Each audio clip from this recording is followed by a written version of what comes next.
안녕하세요. 금요사건 파일 디바제시카입니다. 미리 예고드리지만 여러분은 오늘 사건에서 정말 인간의 탈을 쓴 악마를 만나게 될 겁니다. 그리고 그 악마는 너무도 평온했던 한 가정에 찾아와 모든 걸 앗아갔죠. 2012년 8월 20일 아침 9시 20분. 서울시 광진구 중곡동 주택가 2층에 살고 있던 37살 여성 이 씨는 바쁜 하루를 시작합니다. 5살 딸과 4살 아들을 겨우 깨워서 아침 먹이고 옷을 갈아입혔어요. 유치원 통학 시간이 임박해서 급히 집을 나왔는데 비까지 추적추적 내리고 있더라고요. 다행히도 두 아이들 모두 늦지 않게 버스에 태웠습니다. 휴, 그제서야 한숨을 돌리고 집으로 돌아오는데 아직도 할 일이 산더미예요. 아침 먹은 거 설거지에 이불 정리도 해야 하고 빨래도 돌려야 합니다. 그녀는 가장 먼저 이불을 개기 위해 안방으로 들어갑니다. 그런데 순간 방 문 뒤에 숨어있던 괴한이 나오더니 얼굴에 과도를 들이대요. 너무 놀란 이 씨가 비명을 지르면서 창문 쪽으로 달려갔죠. 하지만 괴한에게 바로 붙잡혔고요. 그는 이 씨를 바닥에 내리쳤습니다. 이후 몸 위로 올라타서 마구잡이로 폭행을 했죠. 뺨을 때리고 주먹질을 하고 곧이어 성폭행까지 시도하는데요. 이 씨는 발버둥을 치면서 필사적으로 반항을 했죠. 자, 그러자 그 범인이 성폭행이 뜻대로 되지 않는 상황이 되니까 화가 난 듯 그녀의 머리채를 잡고 방바닥에 수차례 내리칩니다. 근데 그 힘이 얼마나 셌는지 눈 한쪽과 두개골이 파열되어 피가 터져 나옵니다. 이때 이 씨가 아이들이 밖에 있다라고 애원하게 됩니다. 하지만 남자는 아랑곳하지 않았어요. 그리고 잠시 후 그녀의 양손을 결박하고 입에도 테이프를 붙였죠. 이어서 한동안 또 폭행이 이어졌어요. 그러다 잠시 후 범인은 방 밖으로 나와서 두리번거립니다. 아이들까지 해칠 생각으로 찾고 있는 거예요. 그런데 이때 이 씨가 필사적으로 손을 풀어냈고요. 입에 붙은 테이프를 떼내요. 그리고서는 살려주세요! 도와주세요! 간절히 도움을 바라며 현관문으로 미친 듯이 달려갔어요. 그런데 문을 열기 직전에 남성에게 붙잡히고 말아요. 이때 괴한은 이 씨의 왼쪽 가슴을 이빨로 물어뜯었습니다.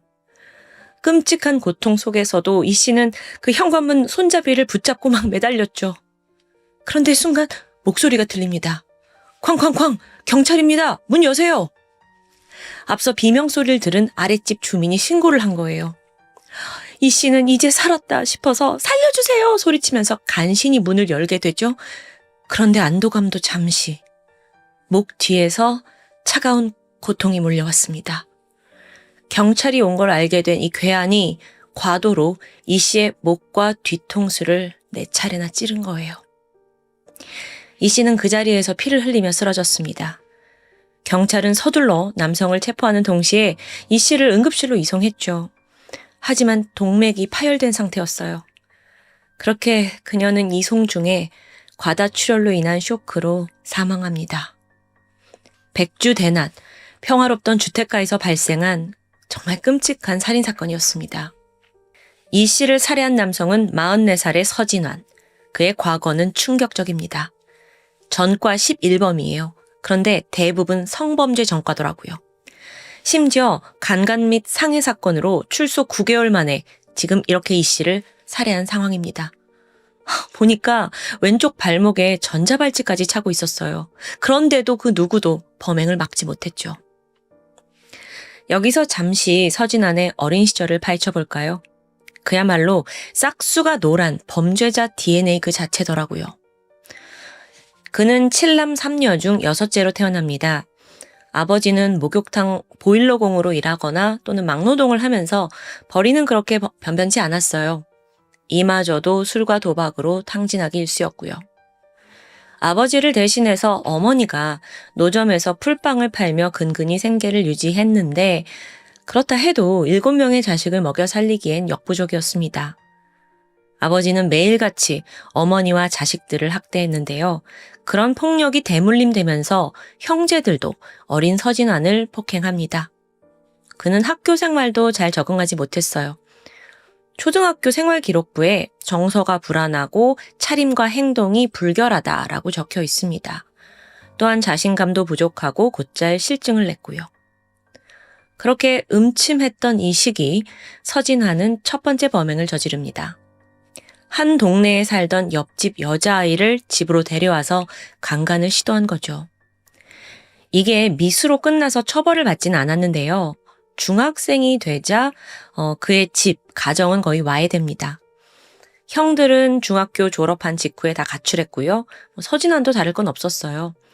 그렇게 집 나와서 불량 학생들과 어울리면서 빈집털이와 슈퍼 절도를 일삼았죠. 경찰서에 자주 들락날락했는데요. 그를 제대로 훈계하는 사람은 없었습니다. 중학교 3학년 때는 자전거를 절도하다 걸려서 소년 보호 처분을 받게 됩니다. 이후에는 넷째 형을 따라서 서울로 상경합니다. 넷째 형이 작은 제조업을 하게 되는데 이마저도 마음에 들지 않았는지 한 달 만에 봉제 공장으로 이직을 해요. 그런데 여기서 받는 월급은 고스란히 사창가로 흘러갔습니다. 당시 17살의 나이에 매달 10차례 이상 성매매를 했다고 해요. 그러다 1년 후에 부산에 살고 있는 친구의 소개로 주방용기 제조 공장에 취직합니다. 여기서 기숙사에 들어가게 되는데 일을 하면서도 주말에는 나이트클럽을 전전했고요. 또 동시에 패싸움, 음주, 빠지지 않는 성매매를 일삼았죠. 19살이 되고 군대에 입대한 후로도 범죄는 계속됩니다. 복무 중에 2건의 성폭행 사건을 저질러요. 이것도 황당한데요. 군대 선임의 집에 들어가서 아내를 성폭행했고요. 또 이웃집에 살고 있는 이혼녀를 추가로 성폭행하려다 결국 체포됩니다. 그는 이 일로 징역 2년을 선고받았어요. 24살쯤 출소를 했는데 이후에는 돈을 벌기 위해서 강도짓을 했고요. 1년 만에 징역 3년 6개월을 선고받은 후 다시 교도소로 돌아갑니다. 26살에 출소했지만 1년 3개월 만에 또다시 범행을 저질렀죠. 이거 지금 무언가가 계속 반복되고 있는 듯 하죠. 자, 1997년 8월 15일이었습니다. 가정주부를 성폭행하려다가 미수에 그쳤는데 이 사건은 사실 초반에 말씀드린 이씨 사건과 매우 유사합니다. 과도를 챙겨가서 피해자를 제압하려고 머리채 잡고 바닥에 내리쳤어요. 그래서 이 일로 피해자는 전치 2주의 부상을 입게 되죠. 이때 검거된 서진아는 강간치상죄로 5년을 선고받습니다. 자, 시간이 다시 지나서 2002년 9월 출소를 해요. 서울에서 전기공사 일을 하면서 이때 10살 연상의 이혼녀와 만나 결혼합니다. 하지만 여전히 정신을 차리진 못했어요. 출소 1년 7개월 만인 2004년 4월 21일 옥탑방에서 혼자 살고 있던 여성을 성폭행하는 사건이 벌어집니다. 피해자 양손 노끈으로 결박한 후에 안면부를 가격했죠. 추가로 지갑에서 2만 원도 가져갔고요. 그가 또 검거가 되었고 이번엔 징역 7년을 선고받습니다. 아니 지금 도대체 몇 번의 동일 범죄를 계속 저지르는데 물론 형량이 조금씩 늘어나고 있긴 하지만 이번에도 7년이라뇨. 물론 이때 법원은 재범 위험성이 높다고 판단해서 7년간 전자발찌 부착 명령도 내리게 돼요. 제가 나중에 다시 말씀드릴 건데 사실 이 7년의 형량 결정이 검찰의 결정적인 실수였습니다. 악마를 너무 손쉽게 우리 사회로 풀어주는 꼴이 되었죠. 그렇게 2011년 서진아는 41살의 나이로 출소합니다. 이미 아내와는 연락을 끊은 지 오래예요. 일용직 근로자로 일하면서 한 달에 180만 원 정도를 벌었는데요. 이 돈이요? 네, 대부분 유흥비, 성매매로 탕진합니다. 정말 인간 말종의 삶이죠. 동시에 그는 매일 음란물을 시청하고 또 채팅 어플로 여성을 만났다고 해요. 그런데 충격적인 사실이 조사 과정 중에 밝혀집니다. 알고 보니까 이 씨를 살해하기 13일 전 이미 또 다른 성폭행 사건을 저질렀더라고요. 2012년 7월 31일입니다. 중랑구의 한 주유소에서 오토바이에 휘발유를 넣고 있던 중 한 여성이 2층 집으로 들어가는 걸 발견합니다. 이때 서 씨는 또다시 욕정이 끌어올랐어요. 며칠간 그녀의 집을 감시하면서 혼자 있는 시간을 파악했죠. 그러다 8월 7일 오전 11시 30분 10cm 정도 되는 과도를 바지 주머니에 넣고 집을 나섰습니다. 피해자 집 앞에 도착해서 가장 처음 한 일은 운동화에서 끈을 풀어내요. 이건 피해자를 결박할 목적이었죠. 2층 거실 창문을 통해서 안방으로 들어가는데요. 그와 마주친 피해자가 너무 놀래서 주저앉아 버립니다. 그러자 양 손목을 준비한 운동화 끈으로 결박했어요. 곧이어 성폭행이 벌어졌죠. 그는 떠나기 전 만약 신고를 하면 내가 니네 집 다 알고 있으니 다시 돌아와서 죽여버리겠다고 위협합니다. 그런데 이때 피해자의 몸에서 서진환의 DNA가 검출됩니다. 자, 보면 과거 성폭행 사건을 계속 저질렀잖아요. 그래서 그의 DNA는 검찰 데이터베이스에 등록이 되어 있어요. 하지만 국과수는 채취한 DNA를 경찰 데이터베이스에서만 검색을 합니다. 그러니까 검찰과 경찰이 DNA 정보를 따로 관리하고 있었던 거예요. 그래서 서진환의 범행을 제때 파악하지 못했죠. 심지어 그는 범행 장소 인근에서 유일하게 전자발찌를 차고 있던 위험인물입니다. 하지만 당시 경찰이 그 전자발찌 위치를 제대로 확인하지 않아서 수사망을 피해가요. 결국 13일 전에 벌어진 성폭행 사건을 조기에 검거하지 못하면서 이 씨 살인 사건도 막지 못했던 겁니다. 자, 그럼 그날 도대체 무슨 일이 있었냐? 사건 전날인 8월 19일 서진아는 밤새도록 술을 마시면서 음란물을 시청했습니다. 쪽잠을 자고 일어나서 다음날 아침 6시 40분인데 성북구에 있는 일용직 사무실에 가부를 받으러 찾아가요. 지하철을 타고 이동하던 중이었는데 이때 이제 평범하게 출근하는 여성들을 보자 또 막 성욕이 들끓었습니다. 그리고 범행을 계획하게 되죠. 집으로 돌아와서 발기부전 치료제 비아그라 2정을 먹었고요. 자기의 흉기, 과도와 테이프, 마스크를 챙깁니다. 추가로 길에서 한 50cm 정도의 선물 포장용 끈을 주어요. 이걸 나중에 쓸 목적이었겠죠. 이후 그는 광진구 주택가 일대를 배회하며 피해자를 물색했습니다. 아침 9시 20분 서진환이 이 씨를 발견합니다. 아이들을 챙기느라 정신이 없어서 그녀가 미처 문을 잠그지 못했어요. 그 틈을 타서 몰래 집 안으로 들어갔죠. 자기 신발을 다용도실에 숨겨놨고요. 과도 들고 안방 문 뒤에 조용히 숨어 있었습니다. 그러다 얼마 후 이 씨가 집에 돌아왔고 끔찍한 사건이 벌어진 거예요. 당시 서진환은 자기 뜻대로 성폭행이 잘 되지 않자 분노가 차올랐어요. 심지어 문 밖에 경찰이 왔다는 걸 안 순간 모든 게 끝났다라는 생각에 이성을 잃었습니다. 그러니까 어차피 도망갈 수 없다라는 걸 깨닫고 이 씨에게 죽음이라는 복수를 감행한 겁니다. 범인 서진환은 자백을 하는 내내 자기 범행을 피해자와 경찰의 탓으로 돌렸어요.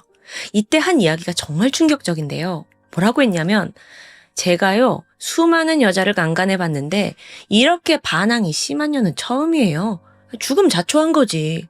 그리고 이 전자발찌가 얼마나 비인권적이고 비인간적인지 알아요? 이것 때문에 내가 스트레스 얼마나 받았는데 그걸 해소하려다 보니까 일이 이렇게 된 거지. 참.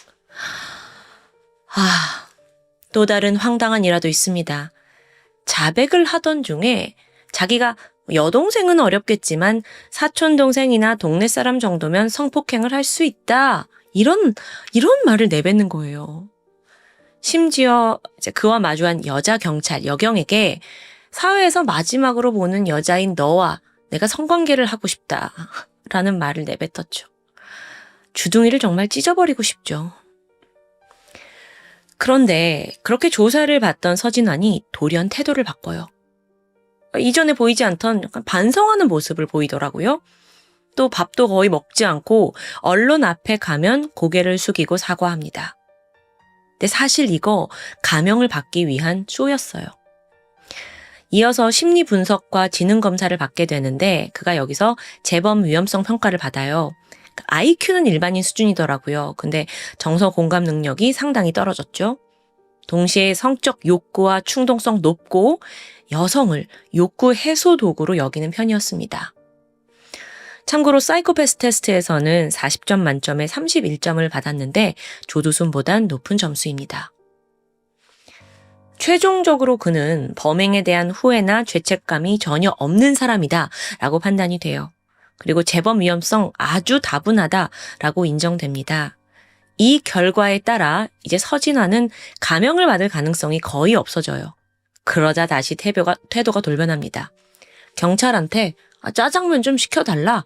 나는 이런 커피 못 먹는다. 원두 커피 갖다 달라. 무례한 요구를 일삼았죠. 2012년 11월 1심 재판이 열렸습니다. 검찰 쪽에서는 이런 놈은 사형이 마땅하다라고 구형을 해요. 반면에 서진환의 변호인은 범행 당시 그가 경제적 부담도 크고 또 전자발찌로 인해 심리적인 스트레스, 거기에 더해 또 알코올 중독까지 겹쳐서 이거 다 우발적으로 발생한 일이다. 감형해달라. 이러는 거예요. 덧붙여서 종교에 귀의해서 평생을 속죄한대요.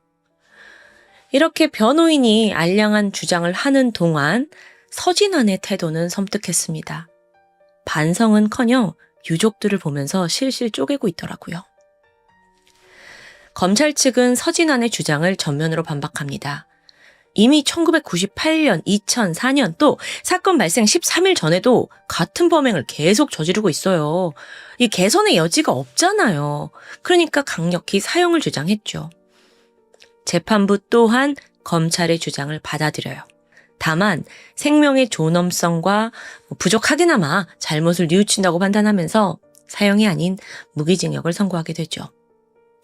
여기에 검찰은 즉각 항소합니다. 그런데 사실 무기징역이 선고된 사건을 형이 가볍다고 이제 검찰 쪽에서 항소하는 건 극히 이례적이라고 해요. 그만큼 악질적이란 뜻이겠죠. 여기에 서진환 또한 형이 과하다며 항소합니다. 2013년 4월 2심에서도 결과는 무기징역이었어요. 상고를 포기하면서 형이 확정이 되었는데 서진환이요. 감옥에 가서도 여전히 문제를 일으킵니다.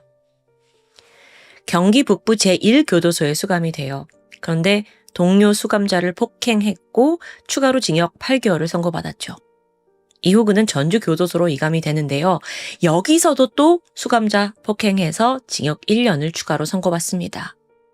아니 이런 놈을 아무리 감옥이라도 그냥 살려두는 게 과연 맞을까요? 저는 솔직히 사형 찬성론자는 아닙니다. 왜냐하면 사형이 남용되면 누군가는 억울한 죽음을 맞이할 수 있으니까요. 하지만 오늘 사건만큼은 저는 전적으로 사형에 두 손 다 들고 싶어요. 유족들은 판결에 당연히 반발했죠. 특히나 이 씨의 남편은 인터뷰를 통해서 울분을 통했습니다. 그러면서 이 나라에서 저 악마한테 사형을 선고하지 않을 바에는 차라리 20년만 선고해달라. 그렇게 해주면 애들 다 자라고 내가 직접 죽여버리겠다라고 절규했죠. 그 마음 충분히 공감이 가는데요.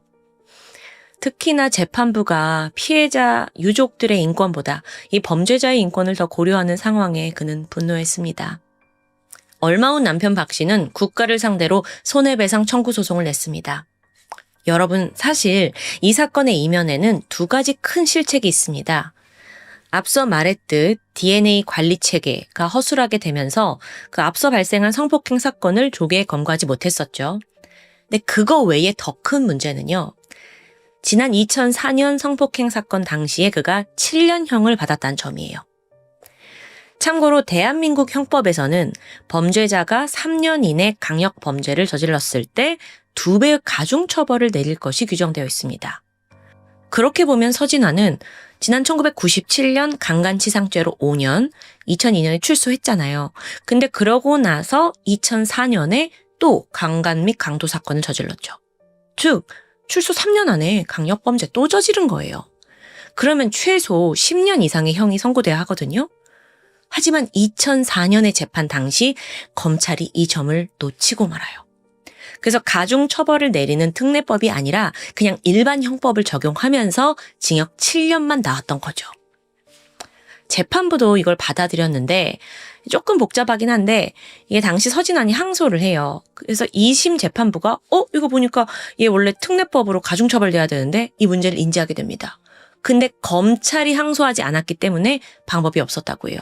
이게 왜 그러냐면 대한민국 형법에서는 불이익 변경 금지 원칙이라는 게 있습니다. 그래서 검찰이 항소하지 않을 경우에 항소심 재판부는 원심보다 더 무거운 처벌을 내릴 수가 없어요. 그러니까 1심에서 7년을 받았는데 검찰의 항소가 아니다 보니까 이거보다 더 많이 줄 수는 없는 거죠. 그래서 7년형을 받을 수밖에 없었던 거예요.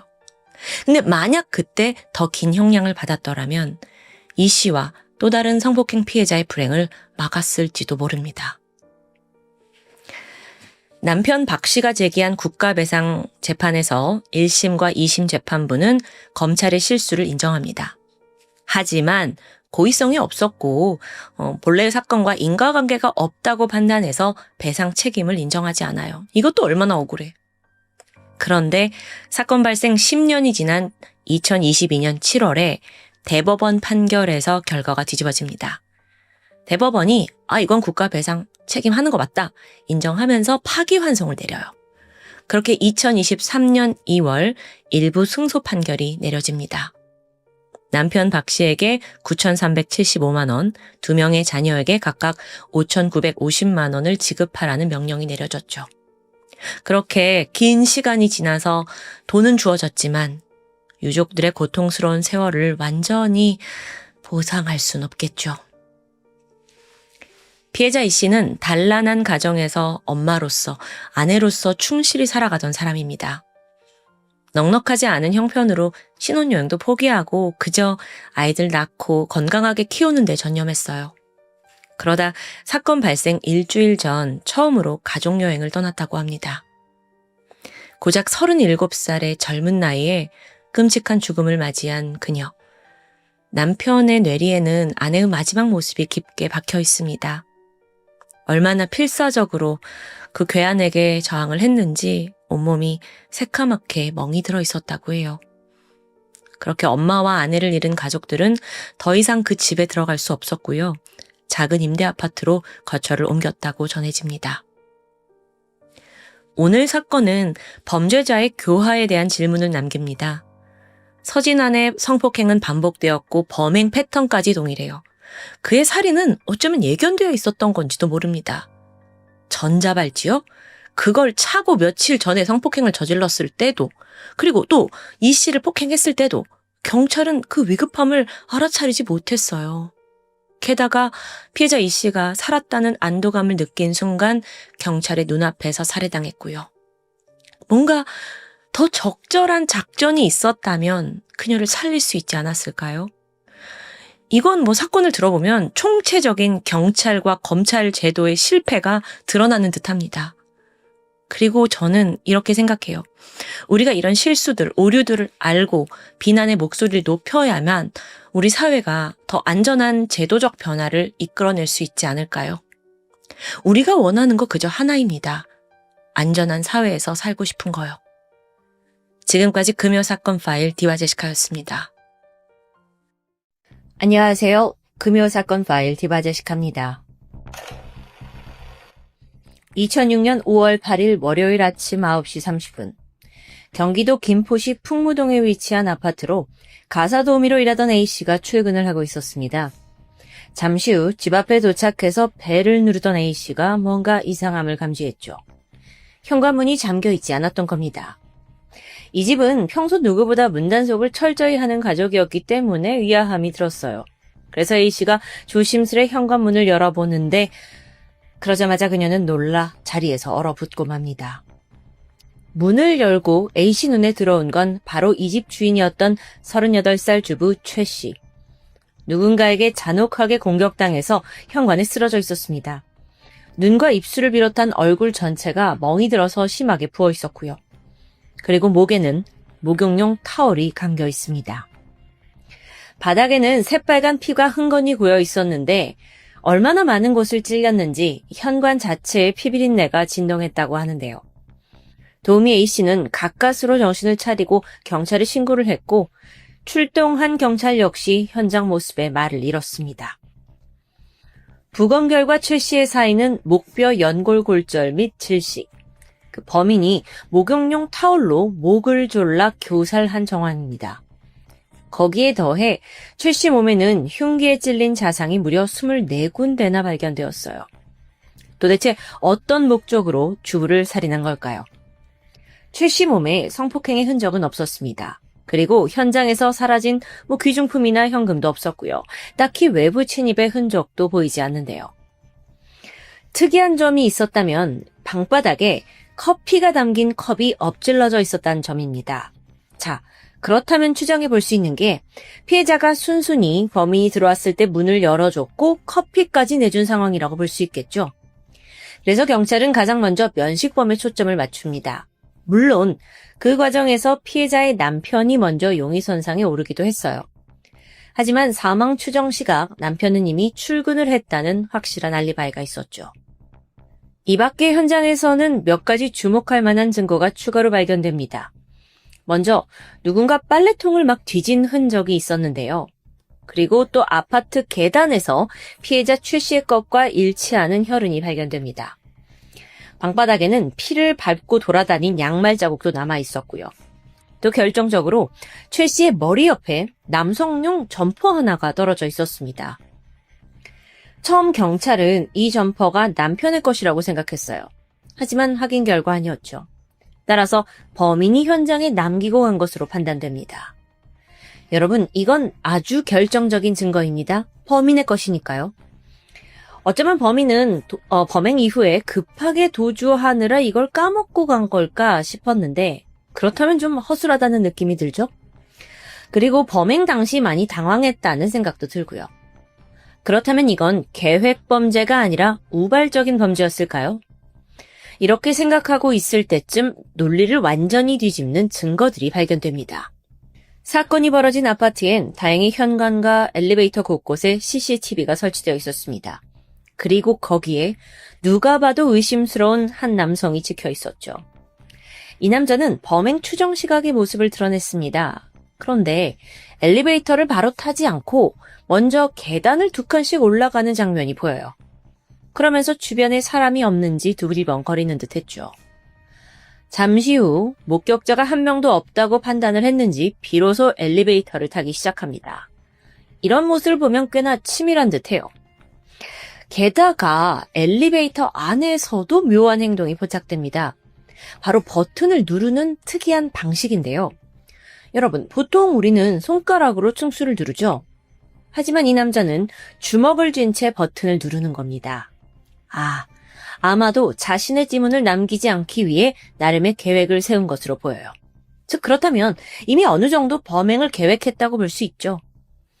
그는 피해자가 사는 13층에 내렸고 다시 모습을 드러냈을 땐 옷차림이 처음과 바뀌어 있었습니다. 당시의 CCTV 화질은 아주 선명하지 않아요. 하지만 처음 남자가 입고 들어온 점퍼는 분명 현장에서 발견된 그 피 묻은 점퍼와 일치합니다. 그렇게 살인을 저지른 후에 옷을 갈아입고 아무 일도 없다는 듯 빠르게 아파트를 빠져나가는 모습인데요. 여기까지만 보더라도 처음부터 범행을 작정한 계획범죄로 추정됩니다. 경찰은 이 CCTV를 확보한 이후 더욱더 면식범의 소행이라는 마음을 굳히게 됐어요.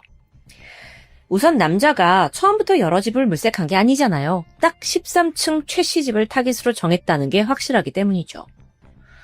최 씨는 그날 분명 별 의심 없이 문을 열었을 겁니다. 이후 범인은 그녀를 돌연 공격했는데 추정컨대 실랑이를 벌이던 중에 최 씨가 다행히 현관문을 밀치고 나가서 도망치게 돼요. 하지만 남자가 곧 따라 나가서 계단에서 붙잡게 되죠. 그리고 흉기를 휘둘러서 다시 최 씨를 제압합니다. 이 과정에서 최 씨의 혈흔이 복도에 묻어있던 거고요. 그렇게 집으로 끌려온 최 씨는 마지막까지 저항했지만 결국 살해되고 말았습니다. 이후 범인은 피가 묻은 자신의 점퍼와 셔츠 장갑을 벗고 빨래통을 뒤져서 다른 옷으로 갈아입은 뒤 도주했다는 시나리오. 여기까지가 당시 수사를 진행했던 수사팀의 현장 분석 결과입니다. 경찰은 가족과 이웃들을 대상으로 본격적인 수사를 벌였어요. 면식범이라면 CCTV가 있잖아요. 그러니까 주변에 이 남성을 아는 사람이 분명 존재할 거라고 생각했던 거죠. 하지만 이상합니다. 전혀 아는 얼굴이 아니에요. 그렇게 수소문 끝에 답답해진 경찰은 다시 한번 꼼꼼하게 현장을 살펴보게 되는데 이때 최 씨의 혈흔이 발견된 계단 부근에서 라이터 한 개를 발견합니다. 이 라이터가 범인의 옷에서 빠진 듯해요. 그리고 라이터를 봤더니 한 성인 오락실 이름이 새겨져 있었죠. 해당 오락실은 서울 강서구에 위치해 있습니다. 여기는 당시에 유행했던 그 도박성 게임을 하는 성인 오락실이라고 볼 수 있어요. 경찰이 이곳으로 달려가서 CCTV에 찍혀있는 용의자의 모습을 종업원에게 보여주는데 여기서 원하던 대답을 듣게 되죠. 저 이 남자 알아요. 종업원을 기억한 남자는 하루가 멀다 하고 이 오락실에 와서 도박 게임을 즐기던 단골 손님이었습니다. 오죽하면 이 안에서 워낙 자주 오니까 죽돌이 아저씨라는 별명으로 불렸을 정도죠. 자, 이렇게 신원을 파악한 시점에서 때마침 그 범인이 남기고 간 점퍼에서 DNA가 채취되었다는 소식이 들려왔습니다. 희망이 보이죠. 그렇게 모든 걸 종합해서 용의자의 신원을 파악한 결과 그의 이름은 홍덕표. 1961년생으로 범행 당시의 나이는 45살이었습니다. 직업을 보니까 이삿짐 센터에서 일하던 일용직 노동자였죠. 그는 분명 이 가족과 알고 지내던 사이는 아닙니다. 하지만 그의 직업, 이삿짐 센터요. 여기서 면식범에 대한 미스테리가 풀리게 되죠. 알고 보니 이 피해자 최 씨는 사건 발생 얼마 전에 이 아파트로 이사를 왔던 겁니다. 그리고 이때 홍덕표가 이삿짐 센터 인부로 참여한 이력도 확인되는데요. 하루 종일 이사를 하면서 마주쳤겠죠. 그러니까 얼굴이 익숙했고 그래서 벨을 눌렀을 때 최 씨가 문을 열어줬던 겁니다. 아는 사람이니까 커피를 사준 거고요. 자, 그렇다면 도대체 홍덕표의 범행 동기는 무엇이었을까요? 여기에 대해 경찰은 도박빚으로 인해 돈을 구하려는 목적으로 침입한 것으로 추정합니다. 이 홍덕표 친척들 말에 따르면 그는 어린 시절 일찍이 부모와 헤어졌고 다른 가족들과도 연락이 끊긴 상태라고 해요. 심지어 그는 27살 때까지 무적자로 살아왔다는데요. 무적자가 뭐냐면 출생신고가 되지 않아서 이 정부의 서류 기록상 존재하지 않는 사람을 의미합니다. 다른 말로 유령아동이라고도 해요. 주로 과거에 경제적인 여유가 없는 가난한 집안이나 또는 기초교육을 제대로 받지 못한 가정의 아이들이 해당됩니다. 홍덕표 지인에 따르면 그는 일정한 직업이 없었어요. 그리고 일용직 노동과 또 중국집 배달 일을 하면서 돈을 벌었죠. 그런데 또 희한하게 애인이 끊긴 적은 거의 없다고 합니다. 그래서 경제적으로는 당연히 여유가 없지만 매번 만나는 여자 집에서 동거를 하거나 또는 그녀들에게 용돈을 받아서 생활했다고 하는데요. 근데 그나마도 그 번 돈, 여자한테 받은 용돈 모두를 도박으로 탕진했습니다.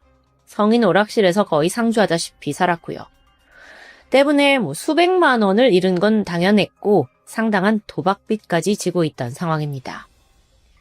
그런 와중에 그에게 들어온 일이 최 씨의 이사일이었어요. 짐을 옮기면서 집 구조를 쉽게 파악했을 거고 또 동시에 돈이 될 만한 물건들이 이 집에 어디에 숨겨놨을지 그것도 예상했을 것으로 보입니다. 이삿짐 아저씨가 이렇게 무서울 줄은 상상도 못했는데요. 그렇다면 홍덕표는 처음부터 살해를 할 생각이었던 걸까요? 여기에 대해선 좀 의견이 분분합니다. 돈이 목적이었다면 홍덕표는 분명 자신의 범행에 실패했습니다. 실제로 금품을 한 개도 가져가지 못했으니까요. 훔쳐가지 않았어요. 오히려 옷가지를 자기 점퍼를 두고 가는 허술함을 보였죠. 살인까지 미처 생각하지 못했던 것으로 분석이 되는데요. 하지만 생각해보세요. 나는 이미 이 집에 침입을 했고 피해자가 자신의 얼굴을 알고 있기 때문에 돌이킬 수 없다 싶어서 결국 최 씨를 죽인 것으로 보입니다. 실제로도 경찰은 처음에는 이게 우발적 살인이냐라는 것에 초점을 맞췄지만 나중에는 결국 이건 계획살인이다라고 판단하게 돼요. 그 결정적인 이유를 좀 들어볼까요? 바로 피해자의 목에 감겨있던 목욕 타월 때문입니다. 최 씨 집에 들어와서 실랑이가 벌어졌잖아요. 근데 그러는 동안 그가 그 집 화장실에 가서 타월을 가지고 올 겨를은 없었을 것으로 보입니다. 즉 이건 애초에 범인이 준비해온 도구라고 볼 수 있다는 거죠. 또한 타월이 목에 감겨 있었어요. 결박용이 아닌 살해용으로 쓰인 것도 확실하고요. 오늘 금사파 혹시 눈치채셨나요? 계획이다, 우발이다, 여러 추측과 정황만 나오고 있는데 이유가 따로 있습니다. 왜냐하면 2006년 사건이 발생한 이래 여지껏 홍덕표가 검거되지 않았기 때문입니다. 여러분, 이게 참 특이한 케이스인데요. 보시다시피 용의자 얼굴, 신원까지 모두 파악이 됐어요. 하지만 무려 17년이 넘도록 그는 도주 중입니다. 어떻게 그럴 수 있냐고요? 아니, 도저히 발견이 안 돼요. 물론 경찰은 그가 자주 들른다는 그 성인 오락실에서 잠입수사 진행했죠. 하지만 사건이 발생한 5월 8일 이후부터 그는 단 한 번도 모습을 드러내지 않았습니다. 일하던 이삿짐 센터요. 사건 즉시 그만둔 것으로 밝혀졌고요. 지인들한테도 홍덕표의 행동에 대해서 물었지만 돌아오는 답변은 다 연락 끊겨서 나는 어디서 뭐하고 있는지 모른다 라는 말뿐입니다. 자신의 명의로 된 휴대폰도 없었고요. 그 외에 어떠한 생활 반응도 보이지 않고 있어요. 무려 17년 동안이요. 그렇게 홍덕표는 생사 여부조차 확인되지 않은 채 정말 증발해버렸습니다. 그나마 다행히 공소시효가 폐지되면서 홍덕표는 여전히 대한민국 수배자 명단에 포함되어 있습니다. 지난 2017년 5월에 TV 공개 수배 프로그램을 통해 김포 주부살인 사건의 용의자 홍덕표에 대해 자세히 다뤄진 적이 있습니다. 방송에서 이런 생김새, 특징에 대해서 알려주면서 발견하는 즉시 신고를 해달라고 당부했죠. 여러분, 이 프로로 인해 꽤 많은 사건이 해결된 거 아시죠? 하지만 안타깝게도 홍덕표의 꼬리는 잡히지 않았습니다. 그나마 간간히 연락을 하던 지인들도 이 TV로 공개 수배가 된 이후에는 완전히 연락을 끊어버렸다고 하죠. 홍덕표, 키는 175cm의 마른 체격입니다. 어딘가 국내에 숨어 살고 있는 상황이라면 지금은 이때보다 훨씬 더 말랐을 것으로 추정돼요. 당시에도 앞머리에 숱이 좀 적은 편이었는데 지금은 거의 벗겨진 수준이거나 아니면 항상 모자를 쓰고 다닐 가능성이 있습니다. 주목할 만한 점은 이 사람의 목소리가 유독 가늘고 또 팔자걸음으로 걷는다는 점이에요. 이건 쉽게 고칠 수 없죠. 참고로 지금 보시는 이 사진은 홍덕표가 범행을 저지르기 5년 전인 2002년 때의 사진입니다. 그러니까 현재의 모습과는 정말 많은 차이가 있을 것으로 여겨집니다. 일각에서는 17년간이나 모습을 감춘 홍덕표가 어쩌면 극단적인 선택을 한 게 아니냐라는 추측도 있습니다. 그런데 한 사람의 생명을 이렇게 잔인하게 빼앗고 또 자수조차 하지 않았잖아요. 이런 인간이 죄책감을 느끼거나 또는 도주 중에 지쳐서 극단적인 선택을 한 경우는 여러분 생각보다 흔치 않습니다. 오히려 아득바득 살려고 하겠죠.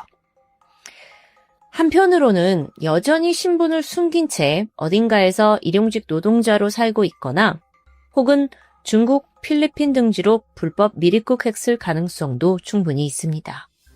도대체 그는 어디에 있는 걸까요? 피해자 최 씨의 남편은 갑작스럽게 사랑하는 아내를 잃은 유가족이 됐습니다. 그는 한 인터뷰에서 앞으로는 웃으면서 행복하게 지낼 일이 없을 것 같다라고 말해서 많은 이들의 안타까움을 샀죠.